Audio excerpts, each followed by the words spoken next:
parte del clúster, pero por otra parte estamos mostrando que el RIDEA tiene también interés no solamente en aspectos más clásicos, sino en los problemas que tiene la sociedad y la industria asturiana, pero también porque hay también un acercamiento hacia la universidad. Aquí tenemos aplicada la Facultad de Química, como lo comentaré, y esto pensamos que es muy interesante para la sociedad, para la RIDEA y también para el clúster de industrias químicas. Las jornadas que aquí se presentan van a realizarse durante 4 días. El primer día se va a tratar de la industria química básica, el segundo día será de la industria farmacéutica y relacionadas, y el tercer día va a ser sobre materiales. Bueno, son aspectos que tienen todos ellos un gran interés y que la forma en la cual se clasifican pues siempre es difícil de organizar. Bueno, en estas jornadas vamos a procurar mostrar cuál es la situación de la industria y también cuáles son los retos que tiene la industria. Porque para una región, para un país como Asturias, resulta imprescindible tener una industria y un sector productivo competitivo. Y estas jornadas y el trabajo que se realiza desde la IQPA plantea buscar esto, que Asturias tenga una industria competitiva para que pueda seguir dando trabajo y dando posibilidades de futuro a la región.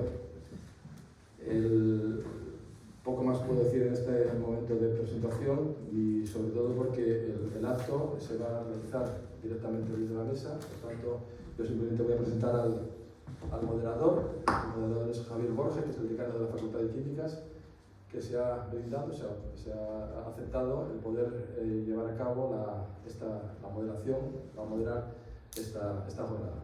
Y sin más, doy la palabra a Javier para que dirija la sesión. Gracias. Bueno, pues muchas gracias, Mario. Y bueno, pues como él decía, bienvenidos todos aquí al RIDEA. La primera vez que yo voy a hablar del RIDEA, y aprovecho que está César ahí atrás, pues fue cuando estaba en segundo o tercero de bachillerato y siempre asocié una cosa de letras. Luego ya me enteré que también esto tenía que ver con más cosas, o sea que también estoy yo muy orgulloso de estar aquí. No voy a robar más tiempo, lo que vamos a hacer pues va a ser dividir la sesión esta en 2 partes, ¿no?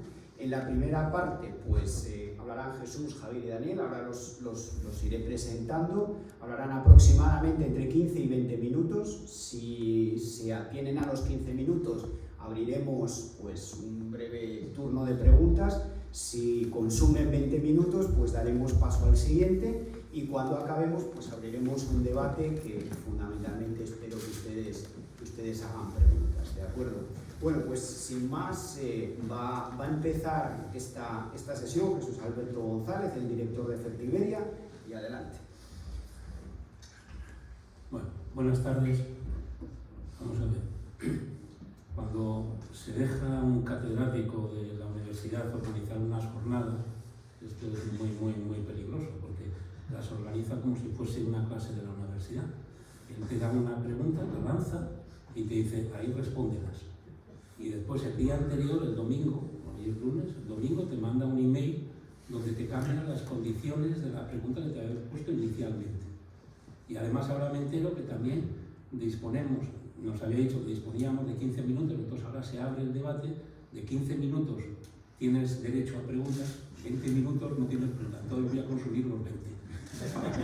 Para que no haya derecho a preguntas. Entonces me voy a poner, lo primero que voy a hacer va a ser ponerme el crono para iniciar mi tiempo y cumplir los 20 minutos que tenía asignados.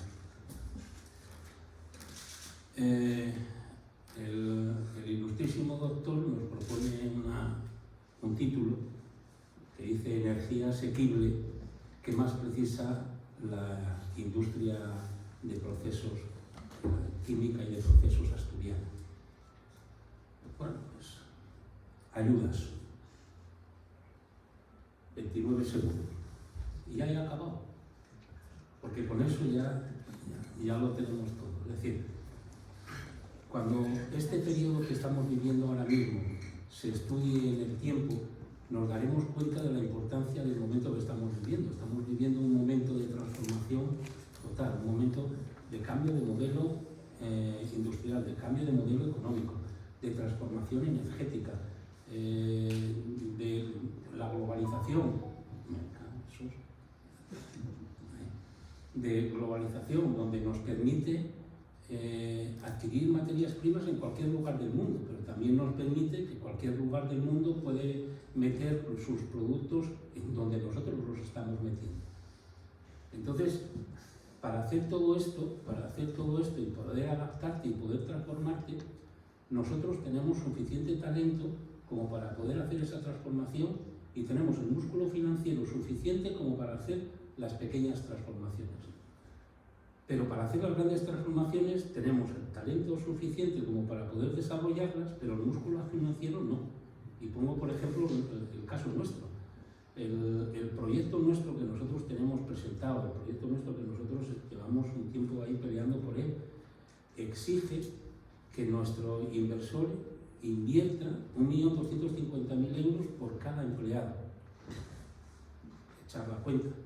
Es decir, mirar qué es lo que tenemos que hacer después para poder recuperar ese 1.250.000 euros en la inversión, que sea de un periodo razonablemente que lo pueda recuperar y que además después siga ganando. Pues es muy complicado sin las ayudas. A partir de ahí, como llevo 2 minutos y tengo que rellenar hasta los 20, pues entonces me voy al titular y lo voy a desarrollar un poco.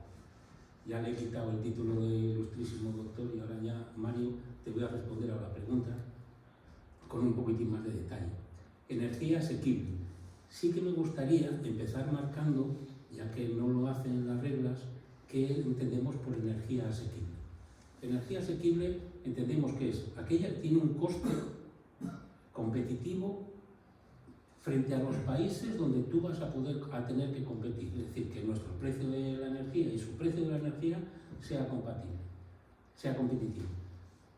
Yo creo que este año hemos asistido a muchas jornadas donde tanto la presidenta de FADE, María Calvo, como la presidenta de Dupont, como todos, nos están hablando de una cosa parecida a lo que pasó ayer en el Real Madrid-Barça, que comentábamos antes, que fueron dos equipos que no jugaron el partido con las mismas reglas de juego. Bueno, pues eso nos pasa también en el mundo competitivo, es decir, nosotros no estamos compitiendo con países que están jugando con otras reglas de juego diferentes a las que estamos jugando nosotros. Entonces necesitamos que todos tengamos las mismas reglas de juego. Por lo tanto, el primer punto, que el coste sea competitivo. Segundo punto, que ese coste sea estable, que no esté para arriba, para abajo, fluctuando, porque lo que necesita una industria, en principio, es estabilidad para poder hacerse sus planificaciones. Tercer punto, que la energía sea fiable, es decir, que la red de suministro no tenga cortes, que sea adaptable a los cambios y tipologías de distintas electricidades. Bueno, y el cuarto punto, que tenga un buen marco regulatorio y una red de distribución de tal forma que sea capaz de integrar en esa red todos estos procesos nuevos que van apareciendo. Electrificación, hidrógeno renovable, amoníaco verde como vector eléctrico, almacenamiento. Entonces, cuando juntamos todos esos 4 parámetros, ahí tenemos la energía asequible. ¿Por qué decimos que esa energía asequible es importante para la industria asturiana? El primer punto todos lo vemos, ¿no? Por costes. Es innegable, a todos nos repercute en mayor o menor cantidad el precio de la energía en el coste de nuestro producto. El ejemplo de Fertiberia. Nosotros sabéis que en Avilés tenemos una materia prima que es fundamental, que es el amoníaco. Bueno, pues en nuestras fábricas de amoníaco, el 80% del coste del amoníaco es un vector energético, que es el gas natural, que nosotros lo usamos como vector energético y como materia prima. Pues es el 80%. Cuando esa tonelada de amoníaco llega a Avilés, para nosotros, en nuestro producto, el 60% de nuestro producto es el coste del amoníaco. Luego 60 por 48, por 80, 48%. Si a eso le sumamos las otras energías que utilizamos como electricidad pura para mover los equipos, que es un 15%, pues nos da que nuestro producto está impactado por el orden del 65% en costes energéticos. Por eso somos electrointensivos. Luego, el primer punto es fácil, ¿no? Que es el coste. Y el segundo punto, ¿por qué? Porque queremos pertenecer a este mundo de la transición energética. Queremos estar en el mundo del cambio del modelo industrial. Entonces, para ello, como queremos estar ahí, queremos pertenecer y ayudar y generar todo este cambio de transición que se está generando, necesitamos que la energía sea asequible. Hay más causas, ¿no?, por las cuales son importantes, pero me quiero centrar en esas dos. El doctor Mario después nos pidió más ayer. Nos pidió que además que resolviésemos la pregunta que qué es lo que tenemos que hacer para que esas dificultades que tenemos, que las resolvamos. Y pues, yo estaba viendo ayer el partido y cuando leí el correo y dije, Ignacio Sánchez Galán, apártate que ahí vamos. Porque vamos, si encima resolvemos esa, vamos, quítate del medio. Pero bueno, para esa tenemos algunas propuestas, ¿no? Desde luego que podamos fomentar contratos de largo plazo, que los contratos de energía que tengamos no sean de a ver lo que pasa el día 31, cómo va a estar el precio, para ver qué precio vamos a tener el día 1. Que podamos promover la electrificación de procesos, es decir, básicamente en nuestro modelo, en nuestro caso, la electrificación de procesos es fundamental y el proyecto que tenemos presentado se basa en gran parte para ello, es decir, habla de eficiencia energética, habla de electrificación de procesos, habla de aprovechar al máximo la energía y que nosotros que ahora mismo estamos con un producto que consume 160 kilovatios por tonelada, la nueva planta lo que pasa es que pasa a exportar energía y pasa a exportar 45 kilovatios por tonelada. Es decir, el diferencial es enorme. Desde luego hay mucho más, ¿no? Desarrollar las infraestructuras, que las infraestructuras que mueven esta energía, que no fallen, que sean capaces, como dije antes, de adaptarse a los nuevos modelos de energía que vamos a tener. Hay unos datos ahí relevantes que apoyan todo esto. Por ejemplo, el año pasado en Asturias la industria consumió 7.700 gigavatios hora de energía. De los 7.700 gigavatios hora, 5.100, es decir, el 65% fueron consumidos por la industria química y de procesos. Es decir, un 65% de la energía que se consume la hemos consumido nosotros. Pero tiene una contrapartida, que vamos al precio y miramos, y resulta que en Francia tiene un precio un 135% menor que el nuestro. Y en Alemania tiene un 37% de precio menor que el nuestro. Así es difícil competir. Y así con esa regla de juego, ni con Lamine ni con Pedri no ganas el partido. Es imposible. Bueno, creo que se me nota que soy del Liverpool, entonces voy a pasar este área, porque llevo 9 minutos 44 y vamos a responder a la segunda parte de la pregunta. La energía yo creo que está clara, entonces vamos a pasar a cuáles son esos otros factores clave que nos tenemos que apuntar para poder ser competitivos dentro de la industria asturiana. Hay uno que es muy importante y que es clave, ¿no?, que es la automatización y control avanzado. Tenemos que entrar dentro de todos nuestros procesos, tenemos que mejorar todo lo que está basado en automatización y control para que nuestros procesos tengan un rendimiento mejor, para que la seguridad de los procesos esté garantizada, para que no tengamos problemas ni de vertidos ni de emisiones. Para todo eso necesitamos mejorar mucho nuestras instalaciones.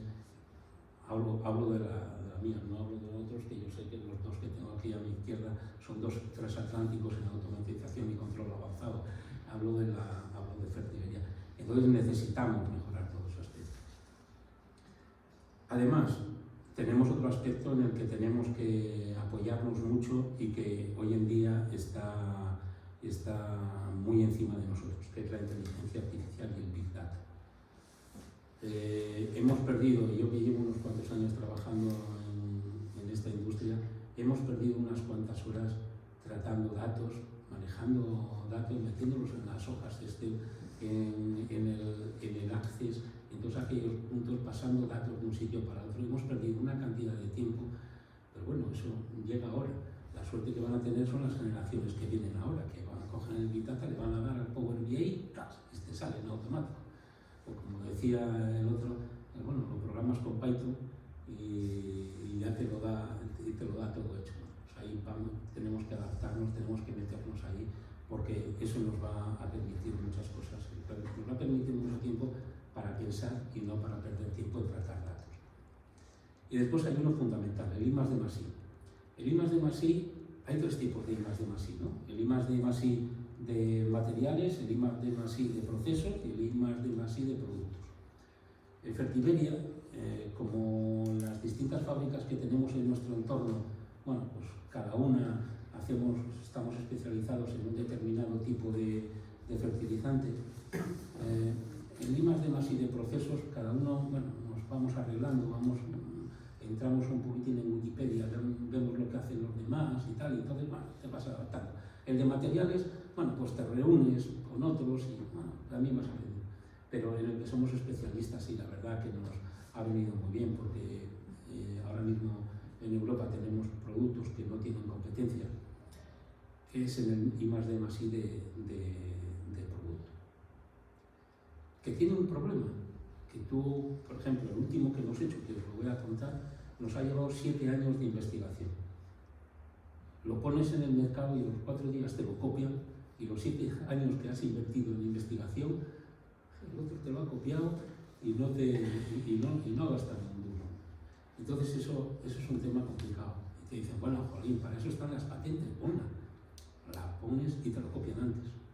Porque con las patentes cambian una coma y te hacen una patente nueva. Entonces eso es un problema que tenemos que, no sé, las bases regulatorias de esas patentes deberían estar mejor explicadas para que no te pudiese copiar tu producto. Mira, yo llevo 13 minutos 30, Mario.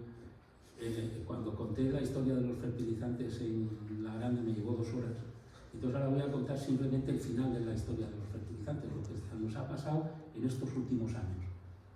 Pero para que veáis simplemente la importancia que tiene el I+D+I. Nosotros hasta ahora veníamos haciendo, sabéis que la planta lo que come es un 70%, 65-70% de lo que come es nitrógeno. Pero la planta es muy exquisita, come el nitrógeno en una sola forma, que es nitrógeno de ion nitrato. Pero nosotros con nuestros productos lo que hacemos es que le aportamos al terreno, le aportamos el nitrógeno en 2 formas, el ion amoniacal y el ion nitrato. La planta va comiendo poco a poco el ion nitrato que hay en el suelo y con eso se alimenta. Y el ion amoniacal está ahí como un almacén, de tal forma que las bacterias nitrificantes poco a poco lo van trasladando a ion nitrato para que la planta lo coma a lo largo de su ciclo de vida. Cuando es bueno que en el suelo siempre haya ion nitrato para que la planta, las raíces vayan buscándolo y lo vayan encontrando y vayan comiendo. ¿Qué pasa? Que cuando hay ion nitrato por ahí, vienen lluvias, las lluvias el ion nitrato se lo lleva y se va y se pierde. El ion amoniacal no, pero el ion nitrato se lo lleva. Vale. Eso hasta el año pasado. ¿Qué es lo que hemos hecho ahora con la nueva salida de este producto? Yo la verdad, a los que os gustan las películas de ciencia ficción, prestadme atención un minuto porque os lo cuento y quedáis enamorados. Echamos el producto al suelo y el producto le dice a la planta: tú no pierdas tiempo en generar raíces, que ya yo te llevo el ion nitrato allá donde tú estás. Tú genera del suelo para arriba.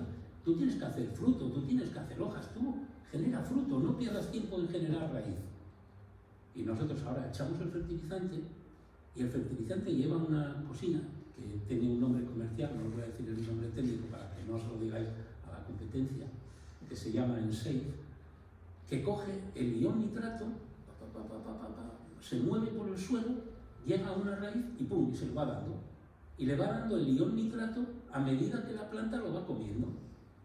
¿Y qué es lo que hace? Dice, el ion nitrato que le sobra, coge y lo retrograda a ion amoniacal para que esté almacenado y la lluvia no se lo lleve. Digo, eso no puede ser. Yo se lo cuento a mis compañeros que se han jubilado y me dicen, Jesús, chiflaste. Chiflaste, eso no puede existir. Pues eso existe. Eso nos ha llevado 7 años de investigación, lo hemos hecho, y el ion nitrato ahora, un agricultor que antes echaba, voy a poner una cifra que no es cierta, para los que os dedicáis al mundo de la horticultura, 100 kilos por hectárea. Pues ahora, con 70 kilos por hectárea, consigue más rendimiento en la planta que antes con 100 kilos por hectárea. Además, las aguas están limpias, es decir, sostenible económicamente, sostenible medioambientalmente. Que venga la competencia y lo supere. Sé que para el año que viene nos lo copiará, pero de momento ahí está. 17 minutos, Mario. Bueno, esos son los 3 puntos importantes. Pero tenemos otro que es fundamental, que es la formación y el capital humano. Necesitamos tener un capital humano que sea capaz de tener avidez por aprender cosas nuevas todos los años. Que no llegue y piense que vamos a estar haciendo lo mismo durante los próximos 20 años. Que se anime a seguir estudiando una vez que ha terminado de estudiar. Y claro, tú esto lo explicas en la universidad y dices, no, esto de estudiar no se acaba nunca. Y dices, a mí, yo cuando me metí a la carrera era para terminar, trabajar. Es eso de seguir estudiando. No, pues hay que seguir estudiando. Pues es fundamental que el capital humano, que esté aprendiendo porque las tecnologías avanzan mucho, que estén aprendiendo todo este mundo que viene de inteligencia artificial. No vale que un ingeniero de mantenimiento mecánico acabe experto en turbinas, pero que no tenga ni idea después de cómo manejar los datos que los sensores de las turbinas nos dan. Entonces necesitamos que estén formados constantemente. Para ello, Mario, la solución ya la tenemos también, que se la dije a Ignacio Sánchez Larán, que era que tenemos que hacer con más colaboración con la universidad. Aquello que siempre hemos hablado de universidad, empresa, de ir más juntos, este año por fin lo hemos conseguido. Y este máster que hemos generado con la universidad es el ejemplo de las cosas que hay que hacer para poder seguir avanzando. Que es que los estudiantes de económicas, de biológicas, de químicas, de ingeniería, que son expertos en su materia, que a la vez tengan conocimiento de Python, de Big Data, de ingeniería de datos, de inteligencia artificial, para que puedan aprovechar al máximo todos los conocimientos que han sacado en la carrera. Ese es el ejemplo de las cosas que tenemos que hacer y por fin es la demostración de que la universidad y la empresa pueden ir de la mano juntos. Es un máster que además los profesores son de ambos sectores, de la universidad y de la empresa, que los alumnos van a hacer las prácticas en la empresa, que son remuneradas y que son remuneradas con los cuales el precio de la matrícula les sale gratis. Bueno, pues 19.35, 19.37, tengo más puntos donde tenemos que mejorar, es decir, las comunicaciones, la logística es básica y es muy importante para que tengamos acceso, las materias primas nos entren con facilidad, tanto por carretera como por ferrocarril como por mar, para que nuestros productos salgan con facilidad, y no me voy a meter con lo de el peaje de Pajares, del Huerna, pero es fundamental que nos adaptemos a los cambios para que podamos ser capaces de flexibilizar nuestra producción. 2018. Muy bien. No hay preguntas. No hay preguntas ahora. Bueno, pues entonces, como habíamos dicho, continúa Javier Fernández, director de Química del Nano. Buenas tardes a todos. Yo voy a hablar un poco de mi libro, más que nada por motivos didácticos, como haría a comprar. Me refiero a explicaros un poquito química en galón, ¿no? Para contextualizar lo que son desde nuestro punto de vista los retos y las necesidades que tenemos que afrontar. Bueno, creo que no se ve demasiado bien, pero Química Galón es una empresa familiar, ¿no? Que lleva más de 80 años operando en Asturias. Estamos centrados en la carboquímica. Tenemos dos actividades fundamentales, una que es la cotización de carbón y otra la destilación de alquitrán, que es un subproducto de la cotización del carbón. Somos una empresa diversificada que además de estas dos actividades, pues tenemos participación en una naviera, también en una compañía que se dedica al tratamiento de aguas industriales, también en empresas biotecnológicas, etc. La tecnología, hablaba antes Jesús de la innovación, en muchos aspectos ha sido tecnología desarrollada aquí, en Asturias, dentro de la casa, en colaboración con la universidad. Y bueno, contamos con activos no solamente en Asturias, fundamentalmente los tenemos en Asturias, pero también en Polonia, y también tenemos, digamos, un centro logístico en Rumanía. Exportamos a más de 30 países y hacemos compras en más de 12. Tenemos un volumen de negocio que oscila, pero que supera habitualmente los 200 millones. Tenemos unas 200 personas, algo más de 200 empleados directos, ¿no? Formamos parte de un grupo, como decía, familiar, el Grupo Orejas. Y bueno, quería comentaros un poco más de los sectores a los que servimos. El coque que nosotros fabricamos es un coque que se destina a la industria de la fundición férrea y no férrea, también al aislamiento y a la propia industria química. Y en cuanto al alquitrán, lo destilamos y tenemos tres fracciones fundamentales.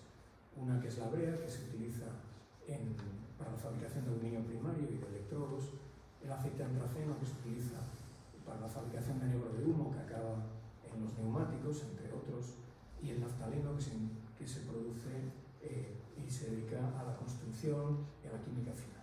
También en la planta de coquización que tenemos en Ciaño producimos electricidad a partir de gas residual. Bien,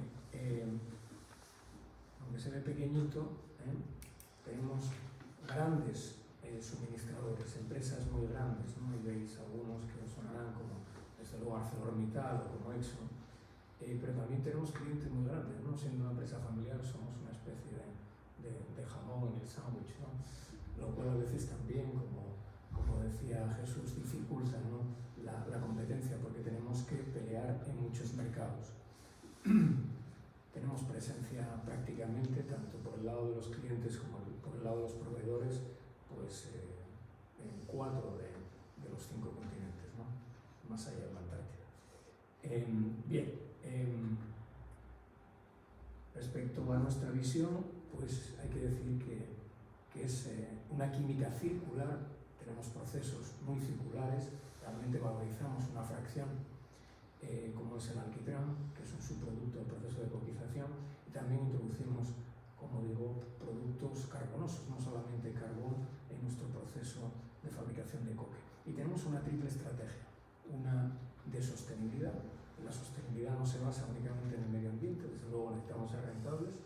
Algunos de los apuntes también que hacía Jesús, ¿no? En cuanto a la necesidad de poder competir, pues no eres rentable, no eres sostenible. Y también lo relativo a la sociedad, ¿no? Y a la gobernanza. Tenemos otra estrategia, que es la de transformación, que pivota no solamente sobre esa adaptación cultural, sino también digital, ¿no? Desde luego, la nueva industria química y de proceso pues va a estar cada vez más fundamentada en la inteligencia artificial, y en ese sentido tenemos que ir adaptándonos. Y por otra parte, la diversificación del crecimiento. Hablaba antes Jesús de la importancia de la innovación. Desde luego que para nosotros es muy importante, tanto desde el punto de vista de la adopción de mejores prácticas, contar con un equipo humano competente es muy importante. En ese sentido nosotros tenemos un centro de innovación empresarial, pero también enfocarse en la innovación. Él hablaba de la de materiales, productos y procesos, nosotros la enfocamos dentro de nuestros negocios tradicionales, por ejemplo, a incorporar nuevas materias primas circulares, a la fabricación de biocoques o a las brea especiales, ¿no? En el caso del negocio de destilación de alquitrán. Y también en las actividades de crecimiento y diversificación, como son la biotecnología o como la cadena de valor de los biocombustibles, porque fabricamos productos que se utilizan, por ejemplo, para desulfurar el biogás. En la parte derecha podéis ver en pequeñito muchos de los proyectos que hemos llevado a cabo con un modelo de innovación abierta en colaboración no solamente con la universidad, sino también con diferentes centros de investigación y con empresas.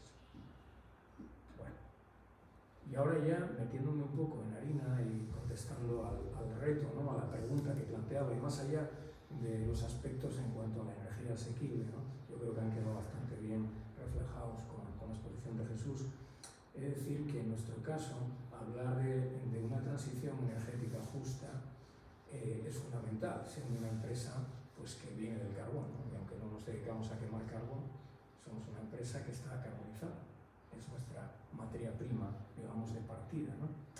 En ese sentido, para descarbonizarnos es fundamental la adopción de nuevas tecnologías, y las tecnologías de descarbonización, algunas están más maduras que otras, ¿no? En ese sentido, la electrificación es muy importante. Algunos de nuestros procesos serán electrificados, pero a día de hoy otras, como puede ser, por ejemplo, el secuestro del CO2, ¿no? Pues todavía siguen siendo tecnologías que no son del todo competitivas. Aparte, pues como también apuntaba Jesús, necesitamos una infraestructura, en el caso de Asturias, eléctrica, hablamos del famoso anillo central, que permita esa migración, ¿no? hacia procesos más electrificados. Por otro lado, y a nivel europeo, como también Jesús apuntaba, ¿no? Tenemos que competir en condiciones favorables. Y en Europa tenemos, como sabéis, una tasa ambiental al carbón. Pagamos por el CO2 emitido, aunque tenemos unos derechos que cubren parte de esas emisiones, hay otra parte que directamente están dentro de nuestra factura, ¿no? Desgraciadamente, muchos de nuestros competidores, tanto asiáticos como americanos, no tienen ese mismo sistema y, lógicamente, compiten en ese sentido en condiciones más favorables, ¿no? Entonces, la Unión Europea, por ejemplo, está articulando algunos mecanismos, como es el de ajuste en frontera de carbono, que está implementándose a partir del año que viene en la siderurgia, pero que en el caso de la industria química está todavía sin implementar, con lo cual es difícil competir en cuanto a importaciones en la propia Europa. Este tipo de mecanismos están muy bien, ¿no? para de alguna manera frenar las importaciones, pero el problema es que no te ayudan a exportar en las mismas condiciones que otros que no tienen ese tipo de tasa ambiental. Por otro lado, pues tenemos en Europa, yo creo que una hiperregulación y una burocracia. Recientemente, pues, aunque se ha dado marcha atrás, la taxonomía financiera que endurece las condiciones económicas y que supone pues, más papeleo, más informes, más cortapisas, pues desde luego que no ayuda precisamente en esa competitividad frente a otros que no la tienen, ¿no? Una legislación que cada vez pues, es más restrictiva, esa es la realidad, tanto desde el punto de vista ambiental como laboral, y que dificulta la competitividad. Todo el mundo quiere vivir mejor, lo cual es muy loable, pero alguien tiene que pagar la factura. Y no resulta fácil sin esas ayudas, ¿no? Que también comentaba Jesús. Por otro lado, tenemos los aranceles que Estados Unidos está implementando y que está cambiando las reglas de juego y que nos lleva pues, a que los flujos comerciales se tengan que adaptar. Y en algunos casos, pues Europa está siendo penalizada. Hoy escuchaba todavía que las exportaciones de España a Estados Unidos han bajado un 30% en los últimos meses. Hay que haber una cierta corrección, porque primero subieron, ¿no? Ante la imposición de aranceles, pero desde luego vamos a sufrir, ¿no? Y no solamente en cuanto a Estados Unidos, sino en cuanto a las exportaciones a otros países que a su vez exportan a Estados Unidos. Entonces, en nuestro caso, por ejemplo, exportamos mucho a Sudamérica y buena parte, como sabéis, de los países Brasil, Argentina, etc., también, más allá de que sean más o menos amigos de Trump, están afectados por esos aranceles, ¿no? Hablábamos antes de la innovación tan importante y de la digitalización. Yo coincido que en lo que viene pues es imparable. Tenemos que adaptarnos a las nuevas tecnologías, a la digitalización, a la automatización, a la inteligencia artificial, que va a ser una fuente de aumento de nuestra productividad. Y finalmente, pues un par de apuntes más. La demografía, que en Asturias, en España y en Europa no ayuda. La migración, mal que nos pese, es una bendición en ese sentido, porque está paliando en buena medida la falta de personal para cubrir determinados puestos, y también, bueno, se está tensionando el mercado laboral. Yo creo que todos estamos sufriendo en Asturias la dificultad a veces para incorporar a profesionales, ¿no? Y como digo, dejé finalmente ese apoyo, ¿no?, que reclamaba Jesús, de las administraciones, ¿no? Vosotros os habéis presentado el PERTE, por ejemplo, de descarbonización. Nosotros teníamos pensado presentarnos, pero todavía no se dan las condiciones. Pero es que no solamente es el PERTE, necesitamos otro tipo de ayudas, créditos y demás, y necesitamos también que la administración sea sensible a nuestras necesidades. Y ahí pues hablamos de todas las administraciones, incluyendo la administración asturiana. Bueno, pues esto era lo que tenía. No sé si me han mirado el tiempo, pero No, creo que vas muy bien, vas muy bien. sí que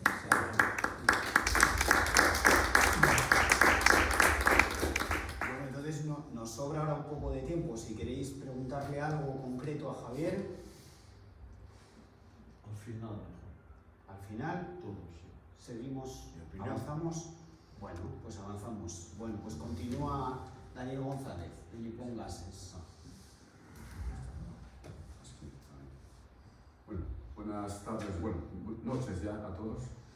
Mi intención inicial es explicaros un poco lo que es esto de Nippon Gases, porque a pesar de que estamos en Asturias desde el año 1970, teníamos otros dueños y otros nombres anteriormente, y somos Nippon Gases solamente desde hace unos 6 años. Llegamos aquí en el año 70 de la mano de Uminsa, instalando la primera planta de separación de aire en el polígono de Sumonte.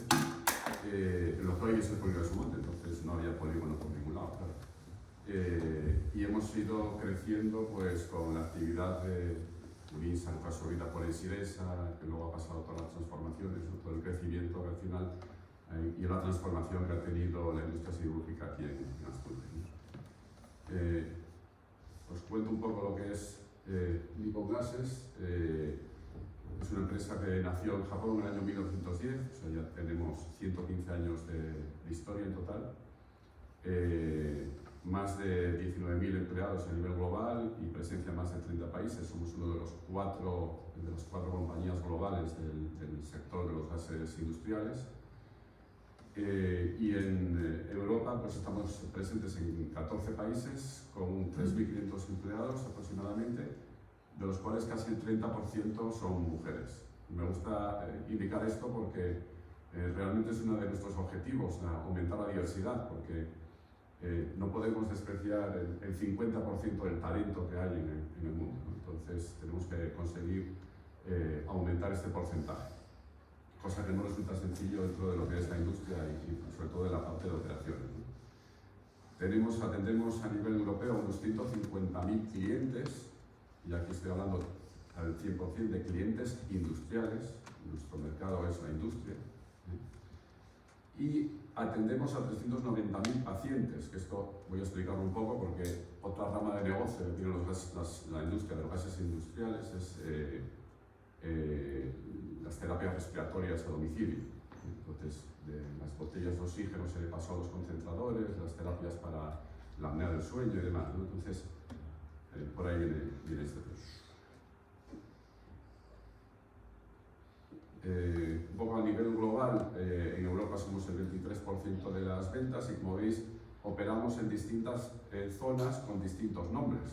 En Japón, el nombre original, aunque ahí no se ve, es Taiyo Nippon Sanso, que significa Sol Japón, Oxígeno, es un nombre un poco curioso. Luego en el sudeste de Asia y Oceanía somos Nippon Sanso, en Estados Unidos, Canadá, Matheson y en Europa, Nippon Gases. Bueno, todo esto lo vamos a cambiar. A partir del 1 de abril seremos solo Nippon Sanso en todas las regiones. Ya aprovecho esta oportunidad para anunciarlo, cosa que nos va a llevar a toda la burocracia de tener que cambiar todas las licencias, autorizaciones y demás que en todas las administraciones. En Europa, pues estamos en todos los países que veis coloreados en azul. Somos especialmente fuertes en España, Italia, Alemania, Bélgica y Escandinavia. Y en lo que es el Reino Unido y Francia, prácticamente solo en la parte del CO2. Aunque bueno, de forma orgánica vamos creciendo en los países en los que tenemos una presencia más floja. En la parte de la derecha, aunque no se ve, bueno, se indican todo el tipo de instalaciones que tenemos en Europa, ¿no? Y se indica que tenemos 32 plantas de separación de aire en total en Europa. Bueno, pues de esas 32, 5 están aquí en Asturias. Eso da un poco la idea del peso que Asturias tiene para las operaciones de nuestra compañía. Y también quería llamar la atención a un tema que es curioso, que no sé los otros gasistas cómo estarán en esto, pero tenemos 3 barcos, este 3 que aparece aquí abajo, son 3 barcos para el transporte de CO2. Transportamos CO2 principalmente desde las grandes plantas de producción que tenemos en el norte de Europa hacia el sur de Europa, especialmente en las épocas de escasez de CO2 en el sur de Europa. El CO2 es un mercado estacional, tanto en la producción como en el consumo, y a veces no coinciden. Entonces los barcos estos son muy importantes para nosotros, ¿no? Y yendo al tema de hoy, yo quería hablar principalmente del tema de la energía. La pena es que no se ve muy bien, pero bueno, era aportar una serie de datos que van en línea con lo que apuntaba Jesús Alberto al principio.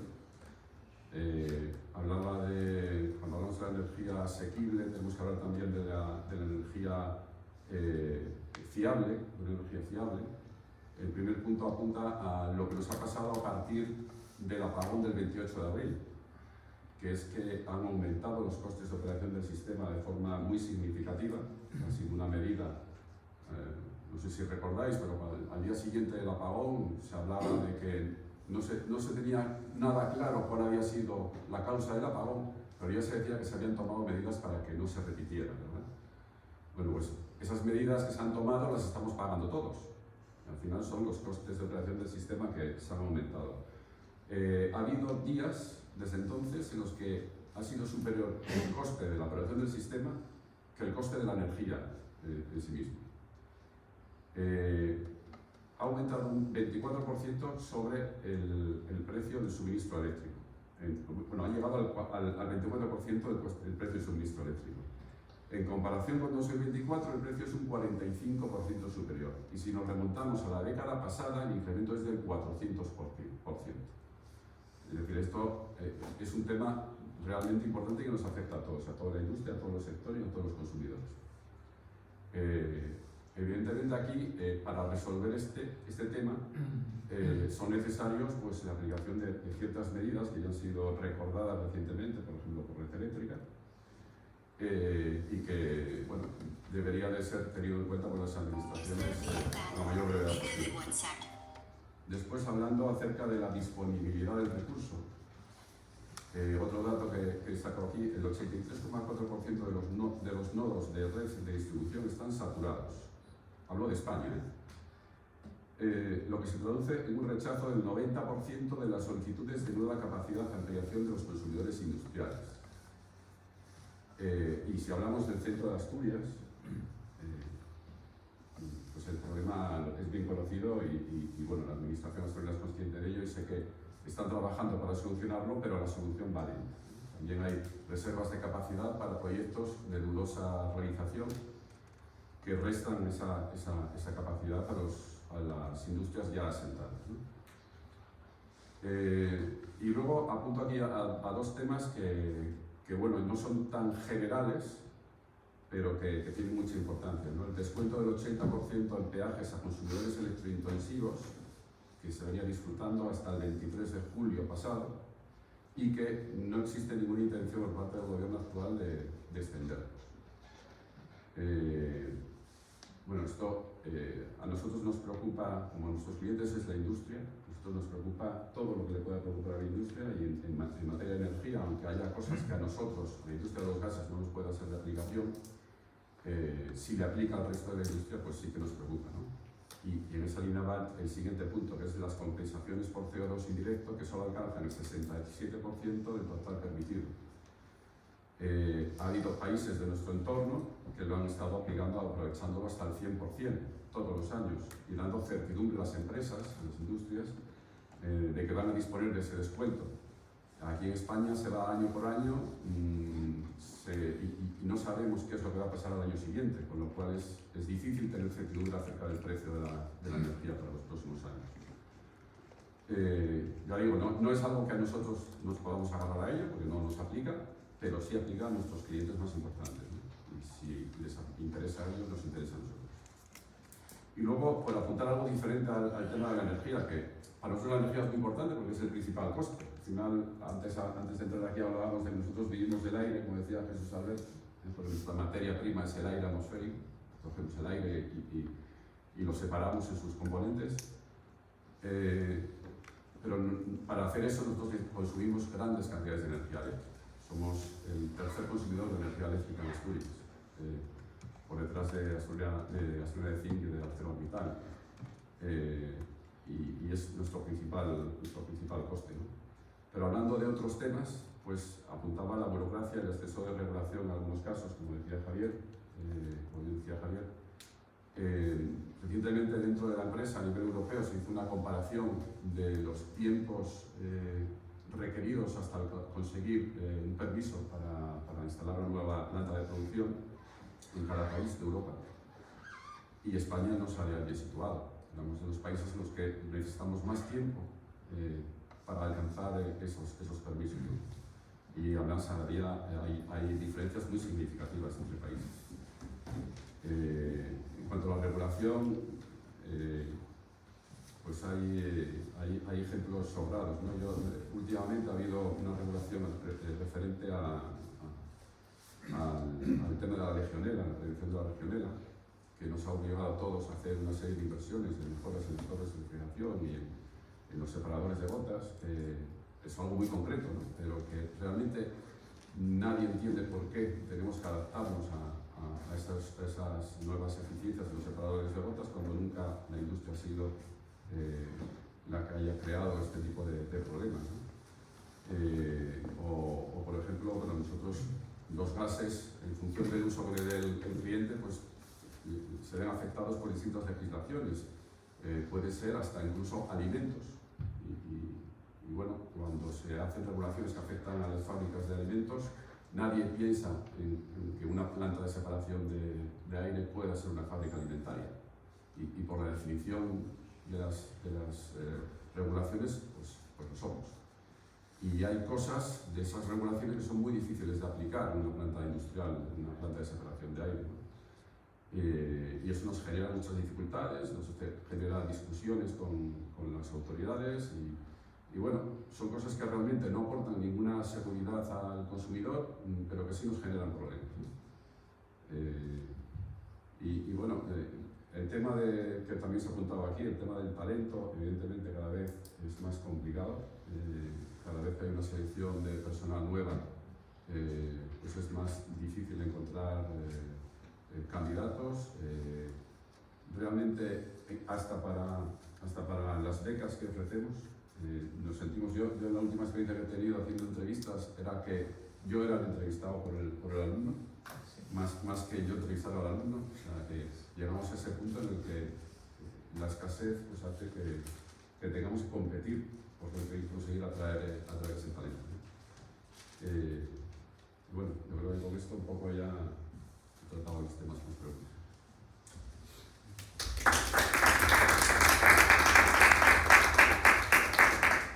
Muy bien, pues muchas gracias. Bueno, pues abrimos un turno de propia. Veo a Jorge. Bien, adelante. Bueno, primero gracias a los tres Y una pregunta para que la cogéis el que veáis. Yo creo que habéis mencionado los tres temas de, a veces, hiperregulación, no competir con las mismas reglas, ¿no? Habéis mencionado Europa. Y hace un año, más o menos, yo creo que es un año ahora, es cuando salió el famoso informe Draghi, que todo apuntaba a que, hombre, por fin, ¿no? Alguien se da cuenta que tenemos, desde el punto de vista europeo, que reaccionar, ¿no? Luego yo creo que es enero de este año donde la Unión Europea saca también un documento, creo que se llama así como la brújula de la competitividad, donde también establece claro que la sostenibilidad y la competitividad han de ir de la mano, como apuntabais alguien por ahí, que tú no puedes ser sostenible si no eres competitivo, ¿no? Bueno, la pregunta es, ¿habéis notado en vuestro sector, en vuestros sectores, algún cambio desde entonces? ¿Tenéis alguna ilusión de que, o sois optimistas de que se mueva esto en la dirección? ¿O una vez más estos documentos quedan otra vez en documentos, que eso sí que la Unión Europea lo sabe hacer muy bien y luego no siga por la dirección adecuada? Yo respondo la mía y la respondo rápido. No. Ilusión, sí. ¿A qué velocidad? A la de siempre, directa. Es decir, nosotros no hemos notado ningún cambio. Sí que hemos tenido reuniones, bueno, nosotros en la Federación de Fabricantes de Productores de Fertilizantes Europeos, en las reuniones siempre terminan con buenas palabras, pero la velocidad es muy lenta de cualquier implementación, de cualquier. Pero fíjate, estábamos hablando de los aranceles y de todas estas historias, CEBAM, todo esto. Yo creo que ya mucho antes de la pandemia, en 2015, y todavía estamos en el albor, en el inicio. Es decir, cualquier implementación a nivel europeo es muy lenta. Nosotros hemos tenido una con el tema del proyecto. Es decir, hay que ponerse de acuerdo, en Europa tienen que ponerse de acuerdo no por mayoría, sino por la totalidad de los miembros. En el momento que un miembro se sale fuera, ya todo se ralentiza y... Bueno, vamos a tomar café, a ver si le convencemos entre los 26 al 27. Y entonces cualquier medida. Por eso, esperanza, sí, pero esperanza de que mejore la velocidad, por lo menos en nuestro sector, no sé. Bueno, yo creo que a nivel general quizá uno de los elementos que se han visto, quizá a consecuencia del informe Draghi, ¿no? Ha habido un cierto cambio, es el que yo mencionaba antes de la taxonomía financiera. Las reglas se han relajado un poco, sobre todo las empresas más pequeñas pues se ven menos afectadas y con menos trabas, pero bueno, es decir, el fondo que es el acceso a la financiación o el fomento, ¿no?, de todas aquellas tecnologías que son verdes, ¿no?, con condiciones más favorables, y al mismo tiempo la penalización para aquellos que no lo son, pues sigue ahí, ¿no? Pero como digo, tanto desde el punto de vista de normativa, de obligaciones, de condicionantes, de reporte y demás, eso se ha relajado, ¿no?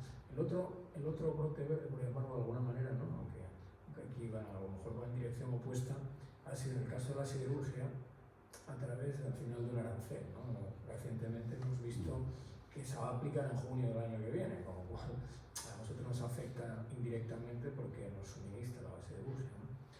Pero ese arancel que supone, me parece que rebajar la cantidad de acero que se importa, que está exento de arancel en un 47%, y subir el arancel al 50%, pues teóricamente debería ayudar un poco a que la industria siderúrgica se viese, bueno, pues un poco más favorecida, ¿no?, menos penalizada por las importaciones, y eso al final toda la cadena de valor que está detrás de ella pues puede suponer pues alguna ventaja, pero la verdad es que poco más. O sea, yo no he visto, como decía Jesús, el tema del CEBAM, llevamos años y años hablando de ello.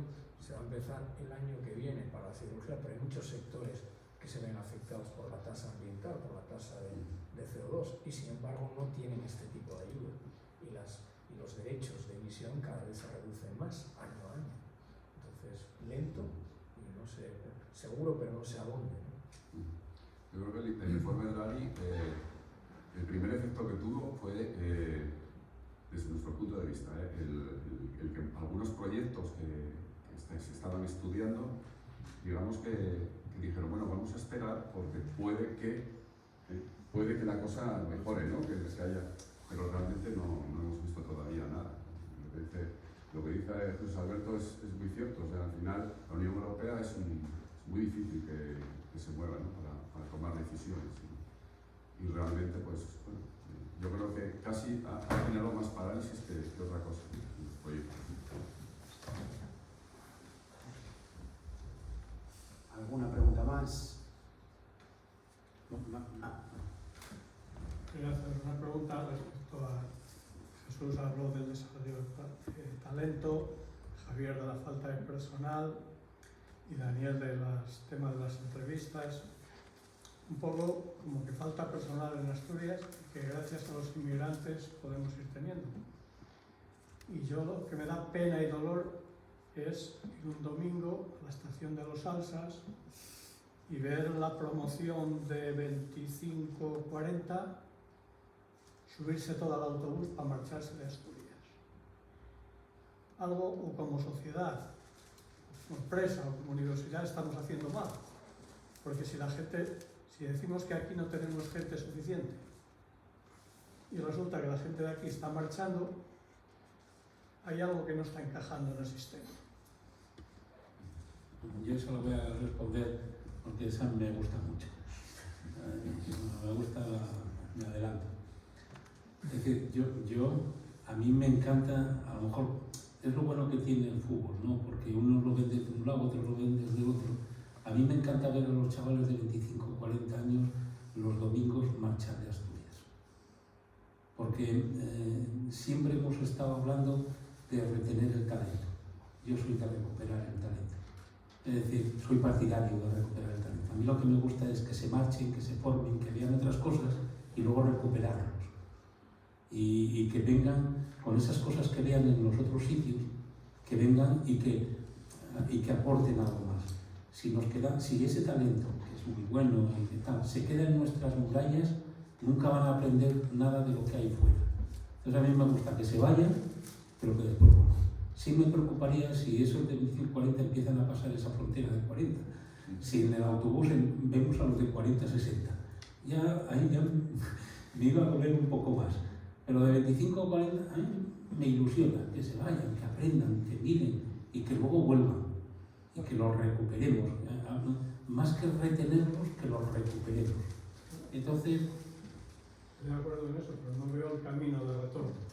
bueno, es para lo cual tenemos que luchar en las industrias, tenemos que luchar para seguir abriendo caminos. Es decir, todos estos caminos que hemos estado hablando ahora, de que hay que seguir abriendo, de innovación, de adaptación a las nuevas tecnologías, eso va a abrir muchos puestos de trabajo. Es decir, no solamente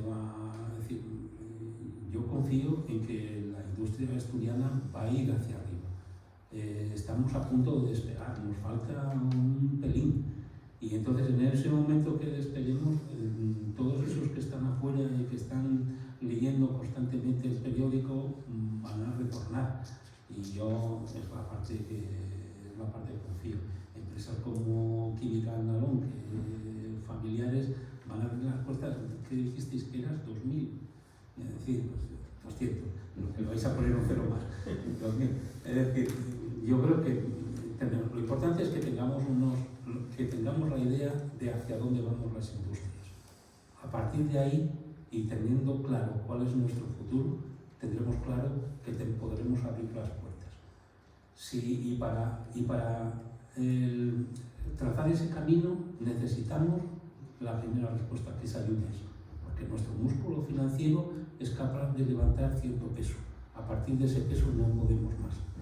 Y entonces necesitamos eso. Una vez que hagamos eso y que todos estos proyectos que están ahí manteniéndose, que están en ciernes y que están esperando a despegar, entonces seremos capaces de que el autobús de 25-40 no pase de 40.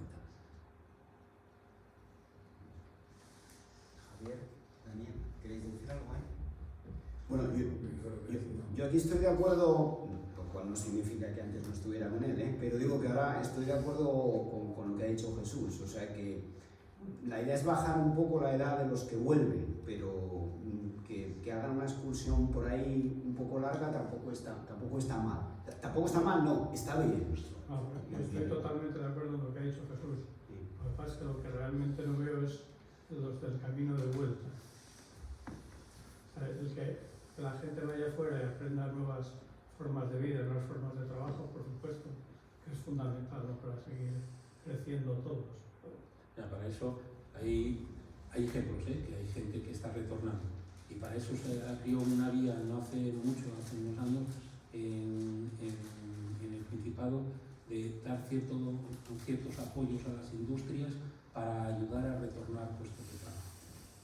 Es decir, a la gente que está afuera para retornar. Hay ayudas. Pues bueno, es cuestión de ver el camino, pero primero tenemos que hacer sitio. Para hacer sitio necesitamos aclarar nuestro futuro. Adelante. Bueno, en primer lugar, felicitar a todos los miembros de la mesa por sus intervenciones. Entonces, yo acostumbro a hacer una pregunta a cada ponente. Entonces, el doctor Borges dirá si hago una cada uno seguidas o a una, me contesta, como usted manda, que es el que dirija la mesa. Haz una. Hago la primera. Voy a ir por orden. José Antonio González, de Fertiberia. Industria de fertilizantes. Antes se llamaba de otra manera, ya no me acuerdo. Yo me acuerdo que íbamos a Trasona, yo soy de periodista, íbamos a competir a Trasona y pasábamos delante de la industria y decíamos, ¿qué es ese humo amarillo que echan y tal? Es una contaminación terrible. La más contaminante era Avilés. Luego desapareció y luego no me acuerdo del tema. Muy bien. Un tema que no tocó, la contaminación. La contaminación en una empresa es fundamental, con esto de que somos los más ecologistas de Europa. Bien, entonces ustedes para la contaminación tienen los bonos verdes europeos, esos que dan. Pero claro, estos bonos europeos, aprovechenlo ustedes porque la energía nuclear también es verde hoy día. Cosas de la vida. Bonos verdes. El exceso de nitrógeno, habló de la agricultura. Y yo me voy a la manga del Mar Menor de Murcia. El exceso de nitrógeno que echan los agricultores y que va a la manga, donde Corrillo también en Piragua, y hay una eutrofización exagerada. O sea, yo me bañé allí y vi aquello, ¿cómo es esto? Hay zonas de baño donde no te puedes bañar debido a esto, al exceso de nitrógeno. Lo que habló de la planta y demás, eso es maravilloso. Es como el agua de los judíos que lograron en un desierto hacer un vergel. Y bueno, no quiero ayer en el país salía aquí un suplemento que tengo yo aquí y decía, en letras grandes, España y Portugal hacia el liderazgo de la transición limpia. Ambos países tienen una posición ventajosa para impulsar el uso de una energía más sostenible. Y luego habla en otro tal, y acabo, la recolocación de los sectores, bueno, los sectores importantes y tales, el químico, el farmacéutico y la automoción. Es que no lo leo bien, unos viales para regenerar la industria. Esos tres, el país de ayer. Eso es todo, de momento. Muchas preguntas en una. Yo pensaba que era una, pero he visto muchas preguntas. El nitrógeno, sobre el nitrógeno. Bueno, lo primero, nosotros antes nos llamábamos Enfersa, que era Empresa Nacional de Fertilizantes. Enfersa, sí. Antes de ser Enfersa éramos Industria Química, éramos una subsección de Ensidesa. Nosotros nacimos aprovechando los gases siderúrgicos de Ensidesa. Sí. Los gases de baterías y gases de horno altos, con esos nosotros hacíamos amoníaco. Y con el amoníaco salió la industria de los fertilizantes. Y éramos hijos de la Ensidesa. El humo amarillo. El humo amarillo son gases nitrosos. Son gases nitrosos que son para producir el ácido nítrico. Entonces, el gas amarillo es un gas, el gas nitroso es un gas muy alarmante, sobre todo cuando sale por una chimenea. Pero, por ejemplo, lo que nosotros emitíamos antes, la emisión de los gases nitrosos de todo el día era equivalente a 4 horas a los gases nitrosos que se emitían en la autopista por 4 horas. Lo que pasa es que al ir diluidos en los coches, pues no se veían y era exactamente lo mismo. Aquí lo que pasa es que estaba concentrado. Eso dejó de salir en el 91, el proceso sigue existiendo, lo que pasa es que nosotros le pusimos un abatimiento catalítico en el 91, de tal forma que los gases nitrosos, una vez que son atacados con amoníaco, se convierten en nitrógeno y vapor de agua. Y todo lo que sale ahora es nitrógeno y vapor de agua. El proceso interno es exactamente el mismo. Y los gases nitrosos, en vez de salir gases nitrosos, ahora lo que sale es nitrógeno y vapor de agua. La manga del Mar Menor. En eso estamos. Es decir, nosotros lo que hacemos es aportamos el producto al agricultor. Y nosotros aconsejamos al agricultor la dosis que tiene que echar, para evitar lo que comentaba antes de la lixiviación, es decir, para que no haya un exceso de nitrógeno de nitrato en el terreno y que no lo lleven las aguas de lluvia. Y nosotros tenemos un consejo asesor a los agricultores en los cuales les decimos la dosis adecuada para evitar esas cosas. El paso que hemos dado en estos últimos años es el paso casi, yo lo voy a decir definitivo, pero en esta vida definitivo solamente hay una cosa, pero es lo que comentaba en el I+D+I, que es la solución, casi tengo un vídeo, si lo pudiésemos poner, a ver si lo he traído. Sí, mira, a ver, mientras hablo, mira a ver si lo puedes poner.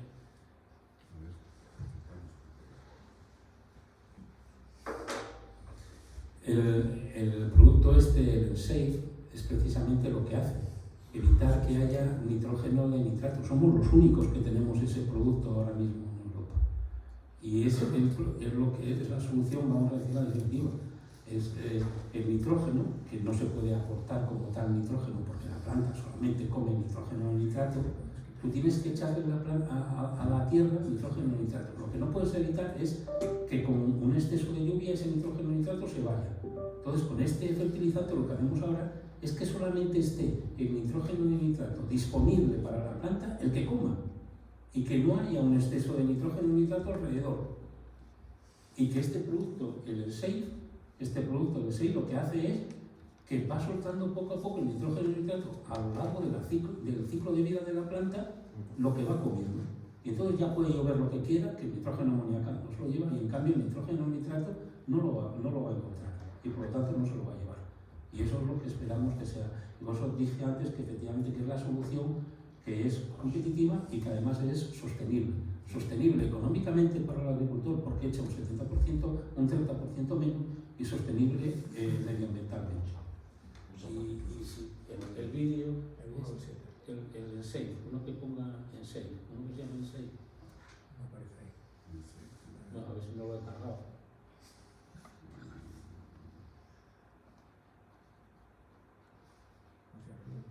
A ver, esos dos, ponme detalles,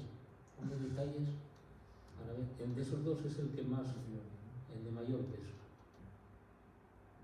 Este 6,2,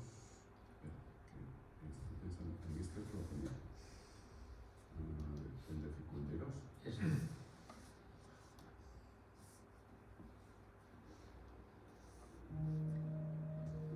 Más perspectiva, más cielo, más suelo, más riqueza.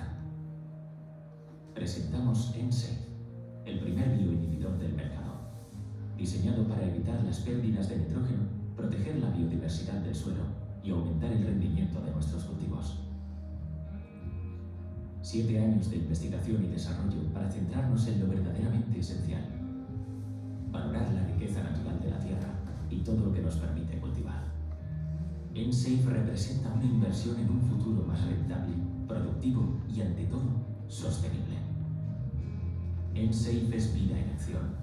Microorganismos desempeñando funciones únicas para reinventar la eficiencia.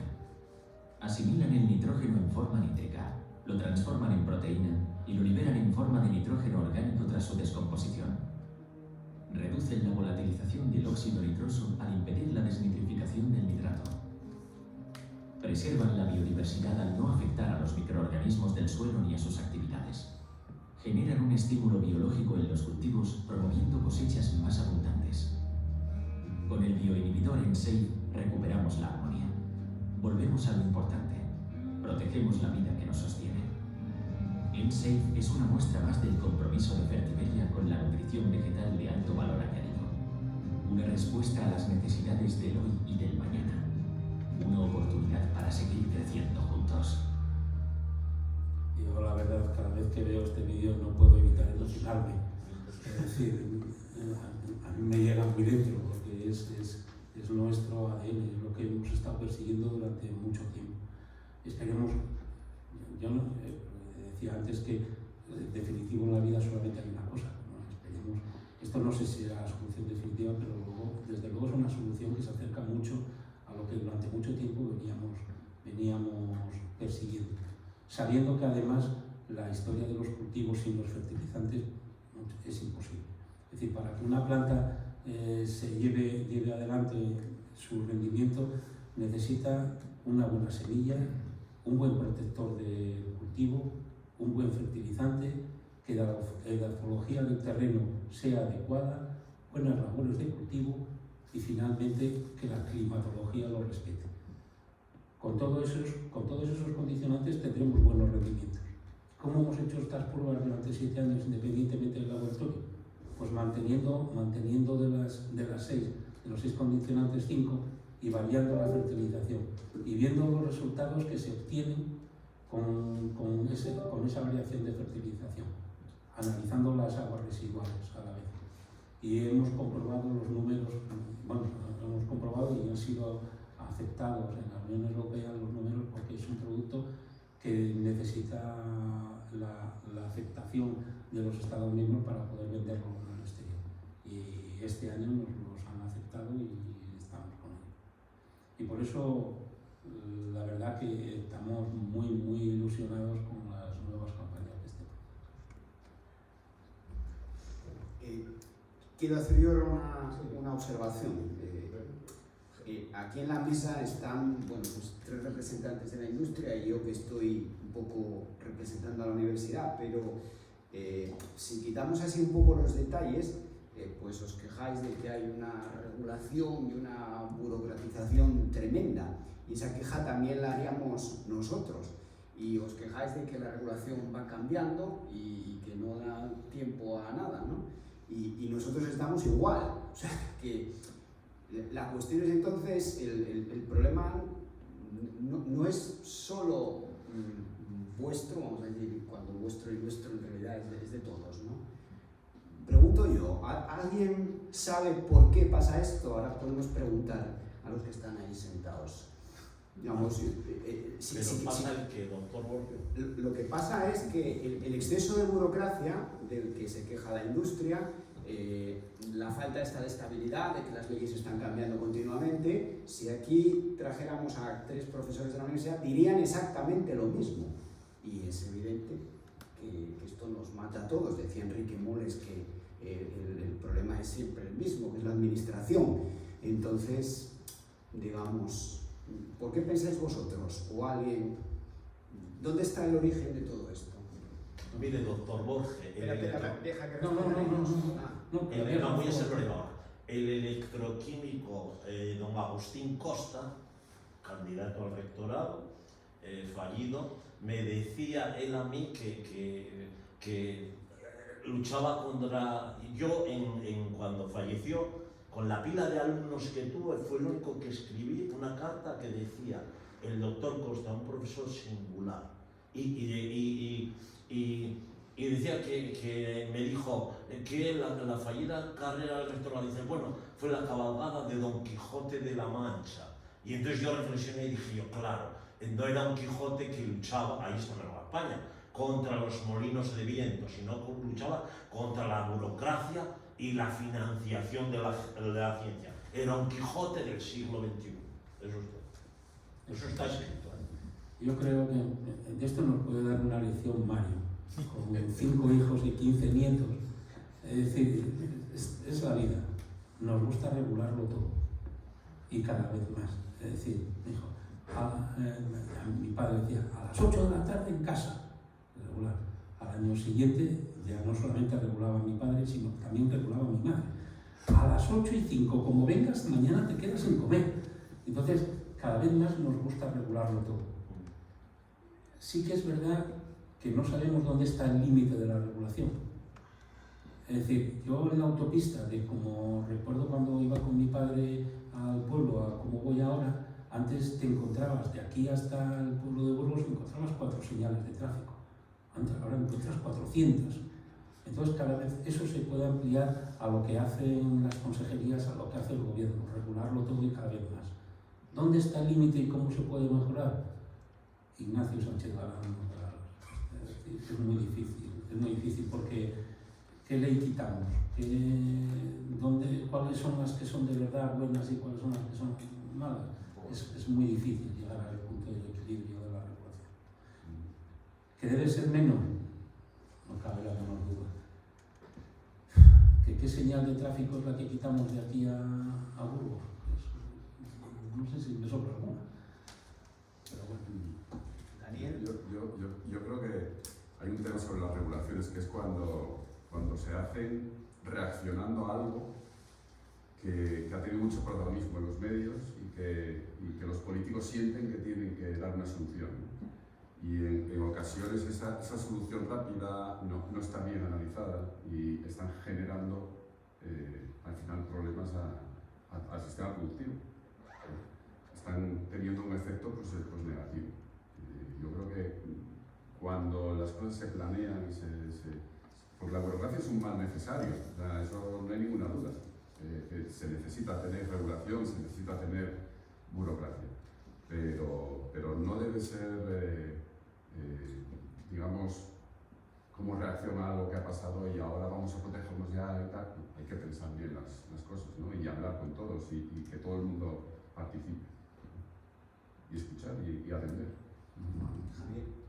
Bueno, había leído el otro día, estaba verificando lo que me pareció una brutalidad, ¿no? Que en España, en el año 22, que es el de referencia, se emitió una norma cada 45 minutos.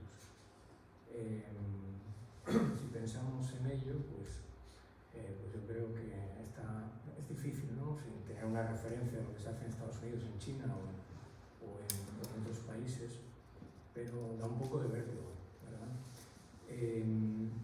Yo creo que la Unión Europea ha supuesto, y tiene grandes virtudes, ha supuesto pues un avance tremendo, ¿no? En el estado de bienestar de los países en que estamos integrados, ¿no? Pero al mismo tiempo, pues yo creo que se genera, ¿no? un afán legislativo en todos los campos que a veces pues, yo creo que desemboca en esa burocracia y en esa hiperlegislación que atrofia en cierta medida la economía, ¿no? Yo creo que hay que buscar un equilibrio, es difícil, supongo, tener un objetivo, pero la industria lo notamos, y en la industria y en otros ámbitos, estás hablando de la universidad.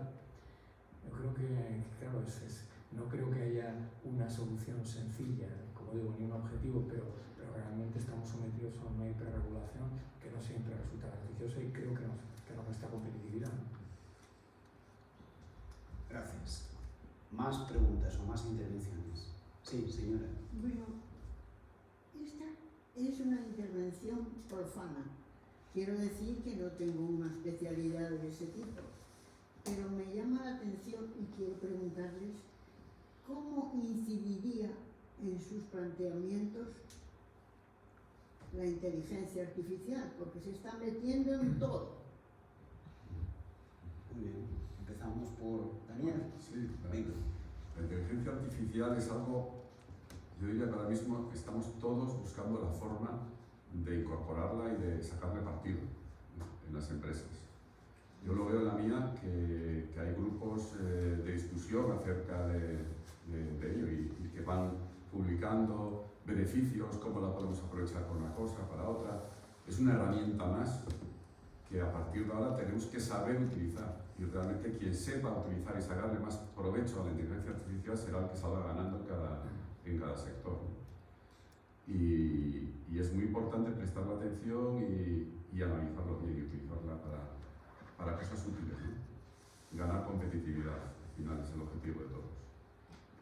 Javier. Bueno, yo creo que efectivamente estamos en una fase en la que intentamos incorporarla, aprender a utilizarla, pero bueno, en todo aquello que sea codificable, todo lo que sea lenguaje natural, pues es al final un conocimiento que se puede extraer y que puede ayudar en la toma de decisiones en el día a día, ¿no? ¿Perdón? ¿Cómo incorporarla? Sí, bueno, pues, ¿Qué hacer? como le digo, hay ejemplos prácticos, ¿no? O sea, cuando uno busca, no es experto en un campo determinado y busca asesoramiento a través de la IA, pues encuentra solución que hay que tomar con cierta cautela, ¿no? Que hay que filtrar, pero en cuestión de segundos, en una consulta, cuando antes realmente pues había que hablar con no sé cuántos expertos, no sé cuántas empresas para obtener esa misma información, quizá más rigurosa, y que tomaba pues semanas o meses, ¿no? Eso da una idea, creo que es un ejemplo, ¿no? Que nos da una idea del potencial real que puede tener, ¿no? A la hora pues, de agilizar la toma de decisiones, ¿no? Y no solamente pues, a un nivel alto, sino que ayude, pues, en el caso de las fábricas, a un operario en el día a día a tomar decisiones sobre cómo cambiar unas condiciones u otras en un proceso productivo. Entonces, está ahí, está para quedarse y creo que va a suponer una revolución y estamos aprendiendo, yo estoy de acuerdo, estamos aprendiendo a cómo incorporarlo. Jesús, sí, poco a poco. Es decir, es algo nuevo y que nos está llegando de golpe. Después nosotros deberíamos hacer un poco de presa y de regular ese caudal que nos está llegando para después aportarlo dentro de nuestra industria, aportarlo bien canalizado y poco a poco, porque el miedo que yo tengo es que todo esto, que vayamos a ir muy deprisa y nos equivoquemos en el camino y lo que vayamos a realizar es algo que no es adecuado. Y una industria es una maquinaria grande que como te equivoques en el rumbo, después te cuesta mucho corregirlo. Entonces, la forma de implementarlo es, primero vamos a aprender qué es de verdad la inteligencia artificial. Desde luego, la toma de decisiones nos va a ayudar mucho, decía antes, para ayudar a tomar decisiones y no perder tiempo en colocar los datos para sacar una consecuencia de esos datos, pero de todo lo que nos llega, apliquémoslo poco a poco, pero no nos va a quedar más remedio que aplicarlo. Lo del poco a poco tiene un riesgo, que después vienen los chinos y nos pasan por la derecha a toda velocidad, pero entre el riesgo de que nos pasen y el riesgo de equivocarnos, yo prefiero que nos pasen y luego vamos a rebufo de ellos y luego ya les pasaremos, pero poco a poco. Claro, el problema de esto es la velocidad a la que va y la velocidad a la que vamos nosotros. Y vuelvo a lo de antes, los 4 de la mesa. O sea, nosotros vamos a una velocidad muy lenta y esto va a una velocidad vertiginosa. Digo esto porque en el informe que el clúster propuso de necesidades formativas, pues por ejemplo veía yo que la gente, que los estudiantes aprendan Python y cosas de estas, ¿no? Entonces, esto me lo preparé porque en realidad lo digo en clase. Y es que a finales del 19 Kelvin dijo que ningún aparato más denso que el aire volaría. A finales del 20 Bill Gates dijo que 640K serán suficientes, todas predicciones tremendas. Y hace un año el presidente de Nvidia, la empresa que dirige todo esto, dijo que ya no hacía falta aprender a programar. Si nosotros teníamos que modificar un plan de estudios para aprender a programar, pues igual cuando lo hagamos tardaremos 3 años y ya no hará falta. Entonces yo creo que el problema es la velocidad a la que esto va y a la que vamos nosotros, me parece a mí. Pero desde luego eso está ahí, sí, por completo, y hay que usarlo. Pero claro, con cuidado, ese es el asunto. Aquí estamos moviendo mucho dinero encima de la mesa. ¿Yo puedo dar una opinión? Sí, claro. Vamos a ver. Cuando yo estudiaba físicas en la Universidad de Santander, actual de Cantabria, porque ya lo cambió, era una universidad nueva, a la de Oviedo no la podemos cambiar porque tenemos 400 y pico años. La de Cantabria nació en 72. Pues entonces, de aquí ya se hablaba de robótica. Yo creo que la robótica es la inteligencia artificial de ahora. Claro, la robótica de aquel tiempo. Hablaban que en la FASA Renault de Valladolid, los robots que ponían las piezas iban a echar a todos los obreros y demás. La robótica empezaba ahí, en el automóvil. El automóvil ya no se hacía a mano, se hacía con robots. Y entonces, claro, ahora nadie contaba con esto de la evolución de la informática y todo esto en Internet, porque estas eran cuestiones militares que ahora no sirven, el ejército tendrá algo mejor y pasaron a la vía civil, pero es una evolución de la robótica, es opinión personal. Robótica es una cosa, inteligencia artificial es otra. Es decir, robótica es lo que antes hablábamos de que necesita, respondiendo a la pregunta de Mario, que necesita la industria asturiana, automatización, control avanzado de los procesos. Eso es, la robótica está metida ahí. La inteligencia artificial es otra cosa, es algo que nos va a ayudar a la toma de decisiones. Que nos va a ayudar al estudio, que nos va a ayudar a avanzar en nuestros propios procesos. Que a lo mejor el director de Fertiberia basta para firmar los pedidos y poco más, porque se van a decidir otras cosas. Es decir, pues hay que distinguir lo que es automatización de equipos, robótica, y lo que es inteligencia artificial. Muy bien. ¿Alguna intervención más? Mario. Bueno, yo creo que, ya que estábamos terminando, yo creo que se han planteado los retos que tiene la industria, que son muchos, y que además de otros actores que tienen que jugar ahí papel, desde luego la administración sí que se ha señalado de forma repetida que tiene que tomar algún papel, porque la situación es compleja, y es compleja porque se han juntado muchas cosas, ¿no? La transición energética, que a mí me gustaría más llamarlo sustitución energética que transición energética, pero también la competencia global.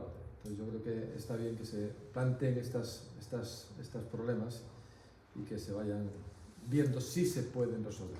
Nada más. Gracias a todos por la presentación. Bueno, pues nada, agradecemos a los tres ponentes con un aplauso y hoy finalizamos la sesión. Mañana continuamos.